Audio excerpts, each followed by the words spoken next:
Barisan Nasional ini. Dan menurut saya yang paling ideal bisa diterima oleh semua parpol itu adalah Pak Jokowi.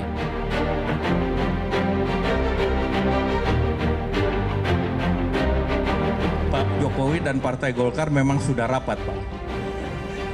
Jadi karena sudah rapat, sudah beriringan, lihat saja iklan-iklan Partai Golkar bersama Pak Jokowi, sehingga tentu itu menunjukkan bahwa kedekatan Pak Jokowi dan kenyamanan Pak Jokowi dengan Partai Golkar.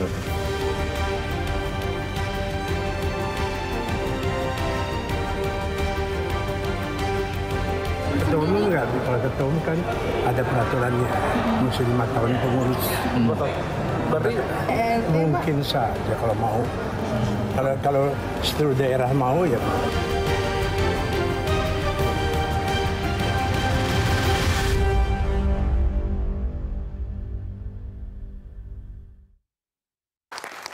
Terima kasih Anda masih bersama kami di Political Show. Urung balik ke Solo, Presiden Joko Widodo malah diusulkan menjadi pemimpin koalisi besar.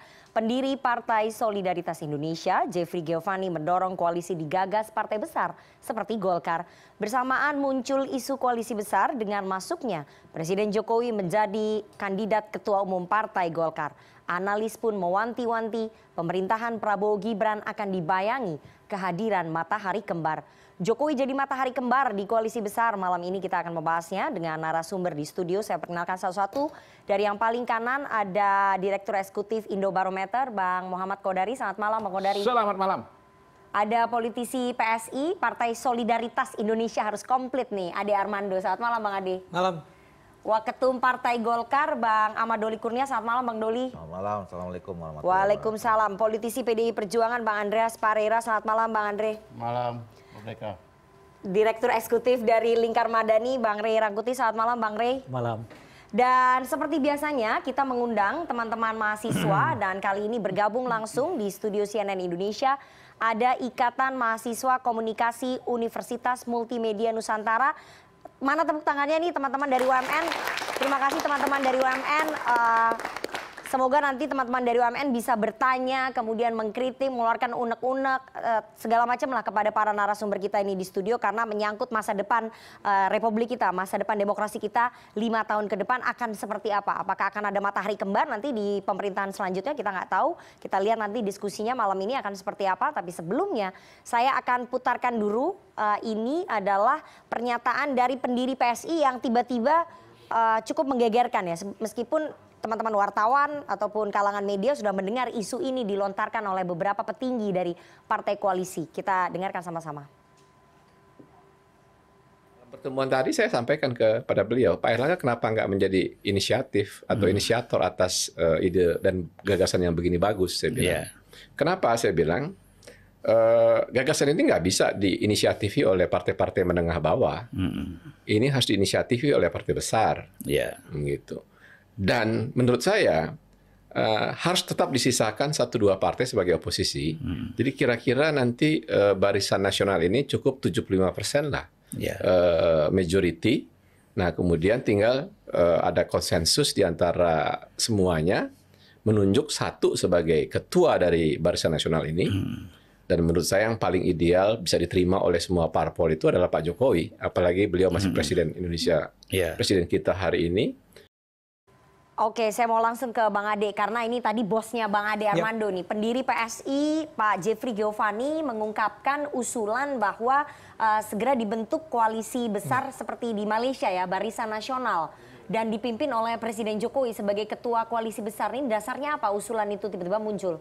Ya ini penting ya untuk yang Nana sebut barusan itu urutannya lebih benar. Yaitu idenya adalah membangun sebuah koalisi, tidak mesti seperti Barisan Nasional Malaysia, karena seperti juga Nana katakan tadi ya, Barisan Nasional Malaysia itu landasannya adalah 3 ras yang berbeda kan, kita kan nggak begitu ya. Tapi yang jelas adalah sebuah koalisi besar yang di dalamnya itu bergabung partai-partai besar dan juga partai-partai menengah dan kecil ya.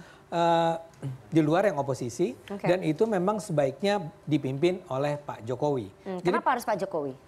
Karena Pak Jokowi adalah barangkali bisa disebut sebagai tokoh terbaik dalam politik Indonesia selama mungkin 20 tahun terakhir ya.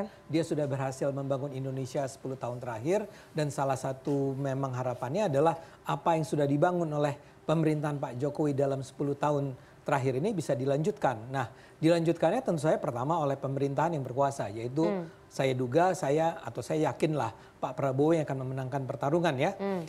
Tapi kedua bisa juga oleh koalisi dari berbagai partai yang bersepakat untuk duduk sama-sama dan pelan-pelan meninggalkan perbedaan-perbedaan yang mungkin selama ini bisa membelah persatuan Indonesia. Jadi intinya adalah kita perlu nih ya, kita punya paling tidak ada 9 partai di parlemen saat ini ya. Mungkin kalau PSI masuk jadi 10 ya. Mungkin ada beberapa lagi nanti. Nah, ini perlu duduk sama-sama. Jangan sampai si 9 partai ini terus berada di jalannya masing-masing dan di setiap kesempatan bisa saja kita melihat ada koalisinya di daerah tertentu adalah antara partai A, B, C, tapi di daerah berikutnya yang ada adalah A, C, D. Dalam hal misalnya kita bicara tentang yang akan segera kita jelang adalah pilkada bulan November. Tapi juga misalnya dalam hal merancang undang-undang, mensahkan undang-undang. Itu kan perlu ada kebersamaan dari sejumlah partai yang menentukan agar undang-undang tersebut bisa lahir kan.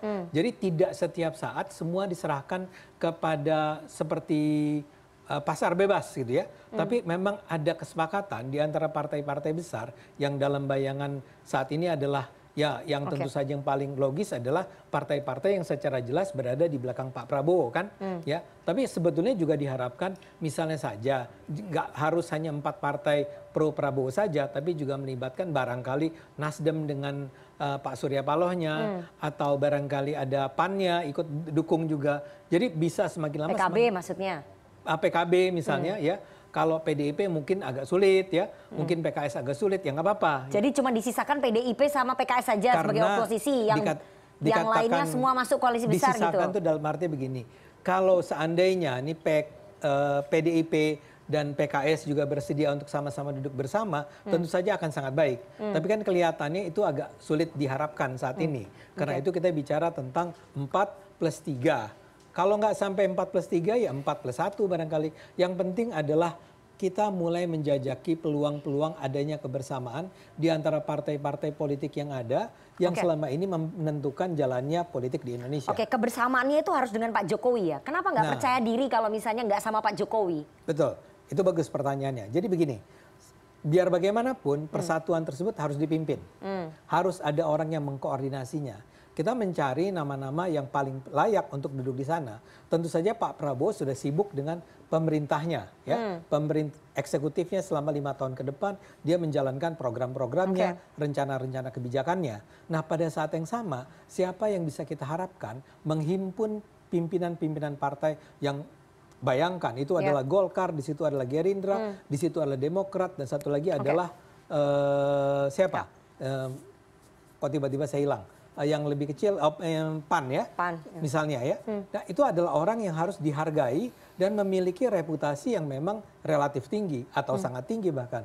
Dan orang itu dalam pandangan kami yang terbaik adalah Pak Jokowi. Tapi kan selama 10 tahun Pak Jokowi berkuasa nggak ada koalisi besar juga yang dipimpin oleh seorang tokoh. Jalan-jalan aja pemerintahnya Pak Jokowi. Betul. Nah, tapi bukan rupanya, kami melihat bahwa sebetulnya ada satu masalah besar. Memang 10 tahun pemerintahan Jokowi itu berjalan dengan sangat baik, dengan sangat lancar misalnya. Tapi kemudian kita juga melihat potensi-potensi perpecahan yang terus terjadi di antara partai-partai yang ada. Dan itu sudah ditunjukkan ketika dalam pemilihan presiden tahun ini, misalnya saja koalisi-koalisinya tiba-tiba saja berantakan. Sebagai contoh, Demokrat yang tadinya seharusnya mendukung, kalau tidak salah Pak Anies ya, kan? Tadi yang mendukung Pak Anies, tiba-tiba pindah. Karena kekecewaan dia dengan apa yang dilakukan oleh Pak Surya Paloh untuk masuk bergabung dengan siapa? Muhaimin. Ya. Jadi begitu, itu ada hal-hal yang ternyata memang kan tadi dikatakan koalisi ini kalau bisa permanen atau relatif permanen. Tidak setiap saat dia berubah. Nanti bayangkan di Jakarta koalisinya seperti apa, di Jawa Barat seperti apa, di Sumatera Utara seperti apa, di Sulawesi Selatan seperti apa. Ini yang berusaha dihindari dengan adanya Tapi koalisi. kan selama ini partai-partai itu sudah melakukan tradisi itu sejak lama, bahwa koalisi di Pilpres tidak seiring, tidak sejalan dengan koalisi di daerah begitu. Nah, justru itu yang harus sama sekarang. Kami anggap, Pak Jokowi bisa. Kami anggap itu sebetulnya tidak baik, tidak sehat buat Indonesia. Dan itu memang seperti Nana sebut barusan, orang yang paling pantas, paling bisa untuk memadukan itu adalah Pak Jokowi. Oke, saya mau tanya ke Golkar nih, Bang Doli. Tadi Pak Jeffrey Giovanni mengatakan bahwa sudah menyampaikan usulan ini kepada Pak Erlangga Hartarto, Ketua Umum Partai Golkar. Pertanyaan saya, Golkar merespon usulan agar Pak Jokowi menjadi ketua koalisi besar ini seperti apa? Apakah Golkar akan siap untuk mendorong itu? Mendorong usulan itu? Saya baru tahu dari pernyataannya Saudara Jeffrey di podcast itu ya. Apakah itu pernah ada dibicarakan dengan Saudara Erlangga atau tidak. Gitu. Tetapi begini, yang ingin saya jelaskan pertama ya, kita harus dudukkan dan pahami bahwa kita ini sistem pemerintahannya mengandung sistem presidensial. Ya. Di mana sentral itu ada di seorang presiden. Presiden itu sebagai kepala pemerintahan, juga sebagai kepala negara, panglima tertinggi TNI, dan juga pemimpin politik, gitu. Jadi sekaligus juga pembina politik. Gitu. Jadi sebetulnya secara automatically, ya seorang presiden itu sebagai pembina politik. Nah pertanyaannya, kalau ada gagasan soal membangun koalisi ya besar, ya, saya nggak mau menggunakan istilah barisan nasional, apalagi kemudian kita mau mengambil benchmarknya Malaysia, karena Indonesia Malaysia ini sama sekali berbeda sistemnya. Di sana parlementer, di sini presidensial gitu loh. Ya, dan jangankan istilah barisan nasional, istilah koalisi aja sebenarnya kurang pas di Indonesia. Oposisi koalisi itu nggak ada gitu. Nah, jadi harus kita luruskan. Nah, jadi kalau misalnya pun mau dibangun seperti itu ya, saya menangkapnya gini, teman-teman PSI ya, terutama yang disampaikan oleh Grace ya. Walau waktu wawancara itu kan dua. Yang pertama adalah sebaiknya Pak Jokowi itu berada di atas seluruh golongan seluruh partai politik. Saya kira itu statement yang tepat gitu. Nah tapi kemudian statement berikutnya itu agak kontradiktif yang pertama.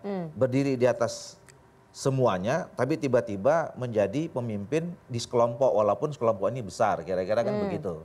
Nah jadi oleh karena itu menurut saya ya, kalau kita kembalikan kepada sistem yang tadi, pertanyaannya ini mau dibuat kapan?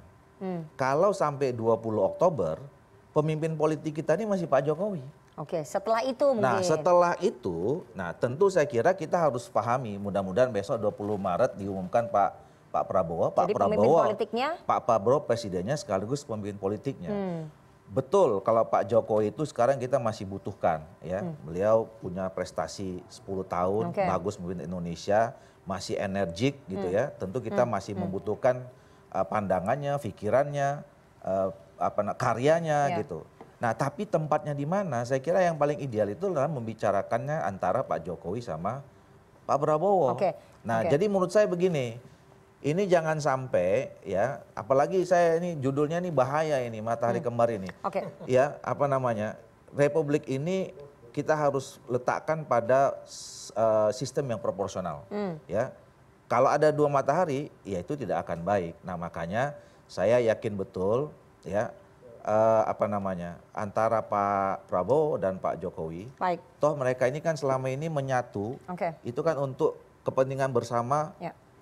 Persatuan Indonesia. Jangan dipecah lagi gitu loh maksud saya. Jadi Golkar nggak setuju ya kalau misalnya Pak Jokowi menjadi pemimpin ataupun ketua koalisi besar tadi? Loh bukan, pertanyaannya ini mau ditaruh di mana? Kalaupun misalnya pada menjadi akhirnya tunggu dulu. Ketua umum parpol koalisi jangan itu. jangan di framing. Enggak, itu kita nanya aja. Iya, saya mau jawab. Ya gimana? Gitu loh. Makanya kalau mau dengar jawabannya jangan dibantah-bantah dulu, gitu loh. Iya kan? Jadi nanti kalaupun ya pada akhirnya peran Pak Jokowi itu memang dianggap penting, ya mau ditempatkan di mana, mau formal mau informal, itu sebaiknya dibicarakan dengan Pak Prabowo dan teman-teman partai koalisi yang selama ini mendukung Pak Prabowo dan Mas Gibran. Pertanyaan saya belum Anda jawab juga. Jadi Golkar setuju nggak kalau misalnya nanti Pak Prabowo, nggak kalau misalnya nanti sudah ada pembicaraan antara Pak Prabowo dengan Pak Jokowi, kemudian Pak Prabowo mempersilahkan Pak Jokowi menjadi ketua koalisi besar mengetuai ketum-ketum parpol ini, setuju nggak Golkar? Kalau semuanya setuju, berarti Golkar nggak ada masalah. Lah ya sekarang gini rapat semuanya 9 orang setuju, ya kan termasuk dalamnya Golkar. Tapi jangan itu ya. Pandangan awalnya Golkar gimana? Iya. Bahwa nanti dalam rapat disetujui yang lebih besar di sono ya nggak apa-apa. Loh, tadi udah saya jelasin. Sikap Golkar sendiri saya udah gimana, jelaskan gitu sistem kita ini sistem presidensial. Berarti nggak bisa. Pemimpin politik itu adalah presiden. Kalau presidennya memberikan peran, ya silahkan aja.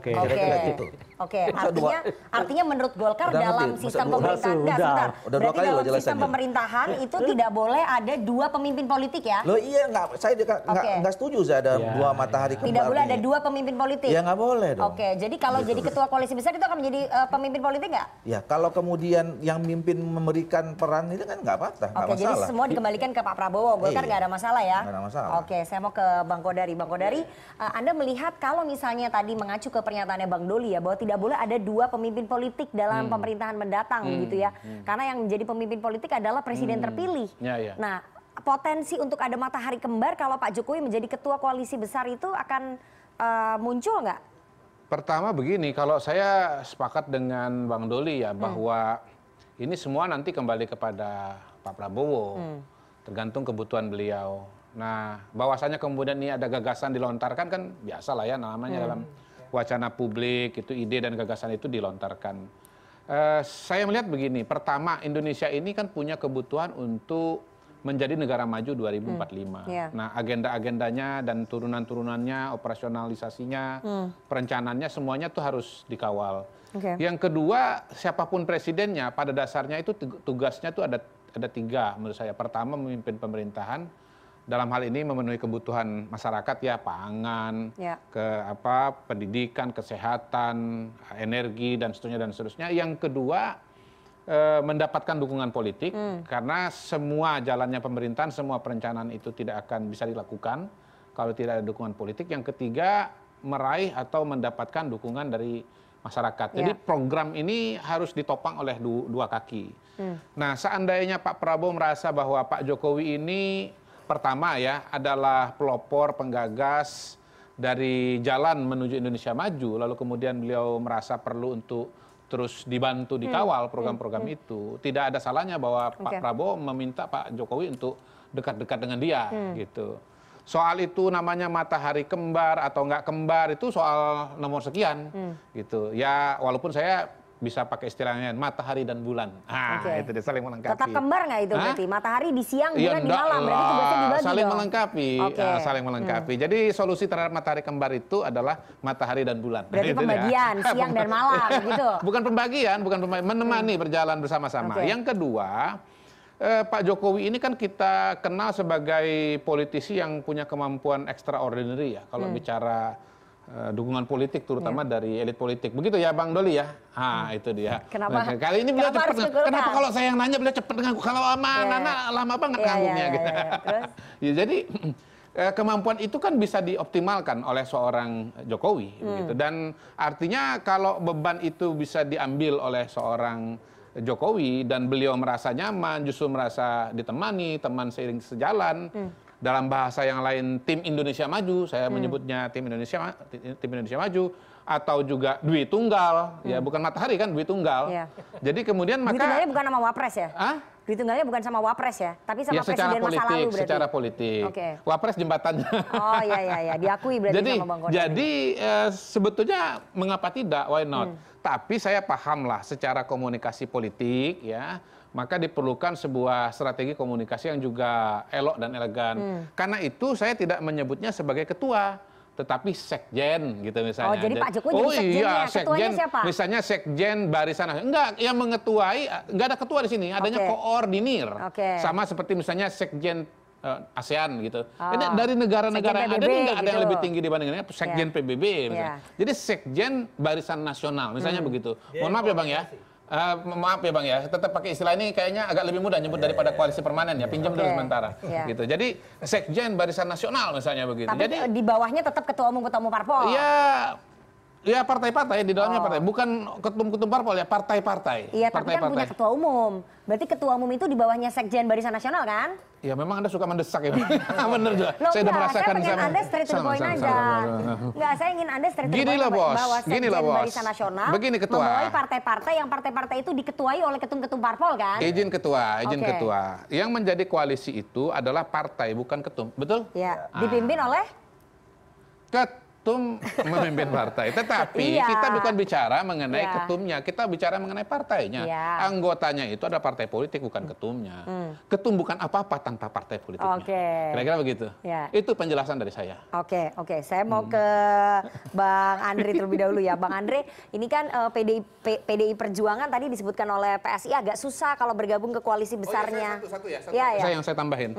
Kalau saya ngelihat bahwa justru nanti Barisan Nasional ini di dalamnya termasuk PDI Perjuangan. Jadi saya tidak mengeksklud. Yang mengeksklud tadi itu adalah Nana itu. Di situ nggak ada. Bang Ade juga bilang susah kalau PDI Perjuangan. Jadi disisain cuma PDI Perjuangan sama PKS. Susah bukan berarti tidak mungkin. Gitu. Masih mungkin berarti. Justru kalau saya melihat PDI Perjuangan itu menjadi bagian dari koalisi besar ini, koalisi permanen Barisan Nasional. Sehingga perencanaan Indonesia Maju itu menjadi lebih kokoh dan lebih kuat. Menurut kalau Anda ada Bu Megawati mau dipimpin oleh Sekjen mau nggak Barisan mau Nasional? soal yang lain. Tetapi kalau menurut saya desain ini akan lebih ideal kalau ada PDI Perjuangan di situ.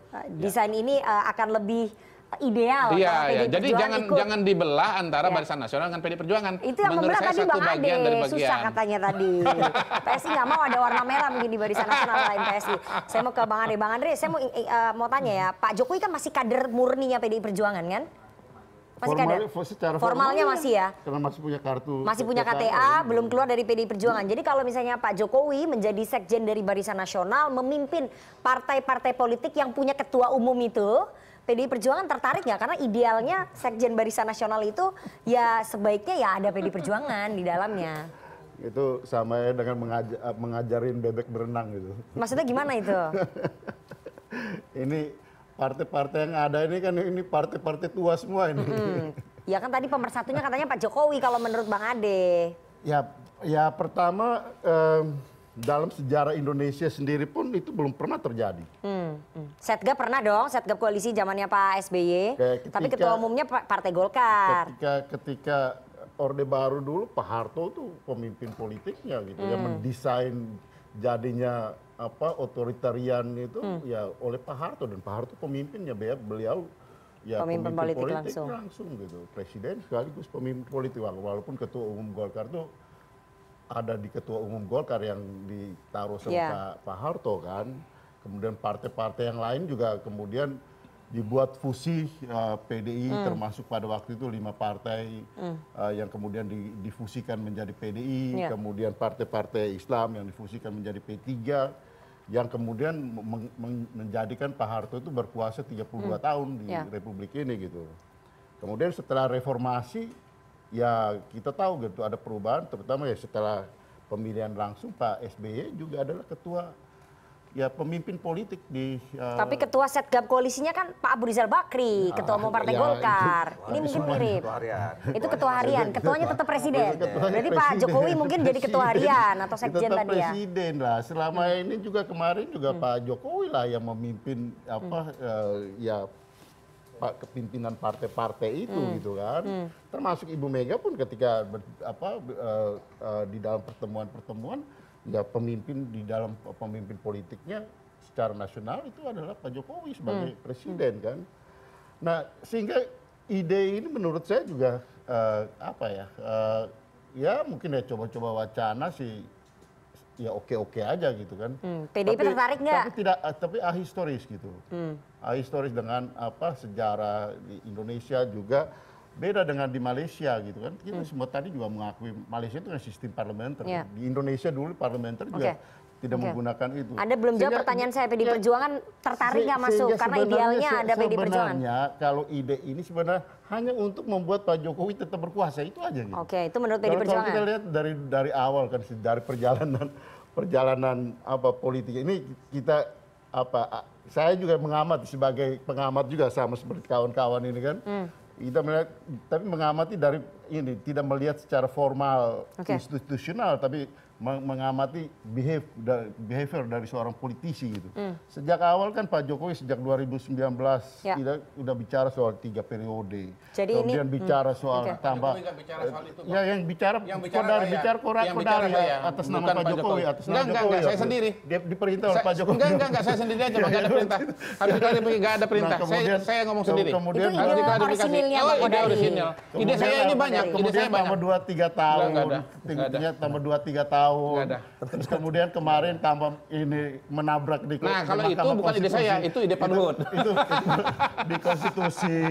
di konstitusi kan, Mahkamah Konstitusi kemarin. Jadi sekarang kalau saya bilang ini adalah jilid-jilid berikut dari upaya untuk melanggengkan Jokowi tetap berkuasa. Oke, gitu. Pertanyaannya PDI Perjuangan mau ikut nggak? Bukan soal ini udah buruk. Oh, jadi PDI Perjuangan nggak mau ikut? Bagaimana membangun suatu kekuasaan yang ya kalau Pak Ikrar bilang masa kita di republik, pemilik republik ini harus taat sama satu keluarga dengan orang yang mau berkuasa terus gitu. Itu kan apa ya? Ya kita republik membangun demokrasi ya, dengan Bang Andre, Anda belum jawab nih pertanyaan saya. Perjuangan reformasi ya, jadi begini panjang hanya taat sama satu orang dengan keluarganya. Kan gila kayak gitu. Jadi PDI Perjuangan nggak tertarik? Ya, sama sekali nggak mungkin dong.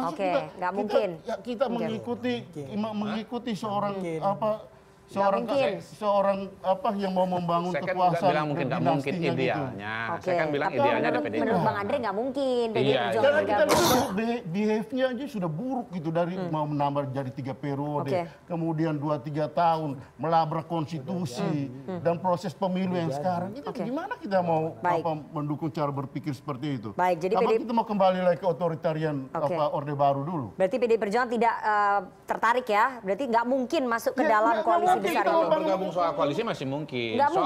Soal koalisi permanen itu mungkin enggak. Tapi kalau soal bergabung saya masih mungkin. Kerjasama di antara partai-partai. Mungkin masih. Iya. Gabung di pemerintahan masih. Ide bahwa ada pemimpin koalisi dengan itu kan nggak mau. Soal itu yang nggak oke. Tapi jadi gabung pemerintahan masih sangat mungkin. Gabung pemerintah mau? Gini, pertanyaannya tadi kan pada orang kan, person gitu kan. Iya, person yang membawahi itu koalisi besar. Itu tidak benar gitu. Karena itu kita lihat dari bagaimana perjalanan politik ini gitu kan. Nah dan itu menurut saya juga absurd. Masa partai seperti Golkar mau diajarin seperti itu gitu. Kan lucu gitu. Sebelum ke Bang Rey ya, saya ingin putarkan Pak Jokowi itu sebenarnya mau ngapain sih setelah lengser? Kita baca dulu pernyataannya Pak Jokowi waktu ditanya oleh teman-teman wartawan. Pak Jokowi katanya mau jadi ketua umum Golkar, katanya mau jadi ketua koalisi. Ternyata jawabannya Pak Jokowi, ya saya jadi rakyat biasa, kembali ke Solo, jadi rakyat biasa. Saya mau ke Bang Rey ya. Bang Rey, menurut Anda ini pernyataannya memang Pak Jokowi setelah lengser betul-betul akan pulang ke Solo, pulang kampung ke Solo, jadi rakyat biasa, atau justru sebaliknya tertarik dengan tawaran ataupun usulan dari teman-teman partai koalisinya menjadi sekjen itu atau ketua koalisi besar? Ya kita nggak tahu apa maunya Pak Jokowi. Cuma kan kalau kita lihat akhir-akhir ini yang apa yang tersurat dengan tersirat selalu berbeda. Jadi kalau Pak Jokowi mengatakan saya kembali ke Solo, bisa jadi kemungkinan beliau nggak ingin ke Solo gitu. Itu sebaliknya justru. Ya, itu yang sering kali kita pahami kan saat ini gitu. Jadi kalau beliau mengatakan saya akan kembali ke Solo, maka bacalah berarti Pak Jokowi ingin tetap di Jakarta. Gitu kira-kira ya. Itu analisa kecuali Anda itu beliau mau tuh? mengatakan saya akan di Jakarta saja, itu artinya beliau mau balik ke Solo. Membaca Pak Jokowi seperti itu? Saya kira akhir-akhir ini cara baca kita Pak Jokowi itu ya itu analisisnya Bang Rey ya. Kita nggak menyimpulkan nih. Iya, semua kita nggak ada yang tahu. Semua kita nggak ada yang tahu apa yang diinginkan oleh Pak Jokowi. Anda yakin nggak Pak Jokowi akan benar-benar pulang ke Solo, keluar dari pentas nasional atau justru sebaliknya? Kalau Anda tanya soal keyakinan saya akan lihat background sebelumnya. Background sebelumnya itu seringkali Pak Jokowi mengatakan sesuatu yang sebetulnya berkebalikannya, itu maksudku. Jadi kalau beliau mengatakan saya akan ke Solo, alias beliau mengatakan saya ingin di Jakarta. Kalau beliau mengatakan saya ingin di Jakarta, itu mungkin artinya beliau ingin ke Solo. Itu kira-kira tuh.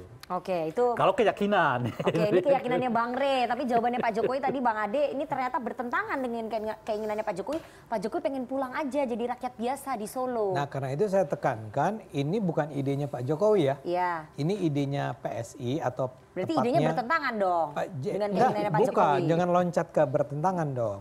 Jadi kita menganggap bahwa sayang sekali kalau Pak Jokowi yang sedemikian super gitu ya harus meninggalkan panggung politik hanya karena dia sudah mengakhiri jabatan kepresidenannya. Makanya kita berpikir tentang pada saat yang sama ada kebutuhan untuk menyatukan, mempertemukan, mengkompakkan partai-partai yang ada, partai-partai nasional yang ada. Ini harus ada forumnya, harus ada wadahnya, dan harus ada misalnya tadi sekjennya lah, apa namanya, ketuanya lah, apalah namanya, tapi orang yang mengkoordinasi partai-partai politik tersebut. Orang yang mungkin sekali adalah bukan seorang presiden yang sekarang sedang menjabat, orang yang bisa menjadi bulan tadi ya, adalah Pak Jokowi, ya, karena dia dihormati oleh partai-partai yang ada tersebut. Kalau mengacu ke setgap koalisinya Pak SBY kan ketuanya tetap Pak SBY tapi ketua hariannya Pak Ical, jadi ketuanya tetap Pak Prabowo, ketua hariannya Pak Jokowi.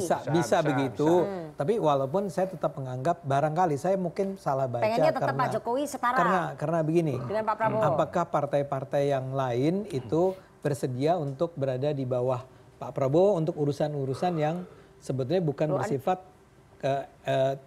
operasional eksekutif. Oke, Anda meragukan kepemimpinannya Pak Prabowo sebagai pemimpin politik? Ini agak berbahaya nih, harus ditekankan ya. Makanya saya mau bilang, sama sekali tidak ya. Sama sekali tidak. Yang lain. Saya ulang kalimatnya kalau begitu ya. Ini kan ada dua kebutuhan. Satu, memimpin pemerintahan. Tadi Mas Kudori sudah sangat jelas menunjukkan peran seorang presiden saat ini apa saja. Ya. Tapi kemudian ada orang yang harus, ada sebuah wadah di mana partai-partai yang besar tersebut berhenti untuk senantiasa bertarung, berkompetisi, mencari kemenangan di mana-mana. Bersatulah. Nah, orang yang bisa membimbing, mengayomi itu adalah namanya Pak Jokowi, bukan Pak Prabowo untuk saat ini. Oke, saya nanti mau nanya ke Golkar. Golkar punya pandangan yang sama nggak dengan PSI tadi? Bahwa orang yang bisa membimbing, mengayomi untuk urusan-urusan lain itu Pak Jokowi, bukan Pak Prabowo. Padahal menurut Golkar, pemimpin politiknya adalah presiden terpilih. Bang Doli, jangan dijawab dulu, kita harus jeda. Jangan kemana-mana, tetap bersama kami di Political Show.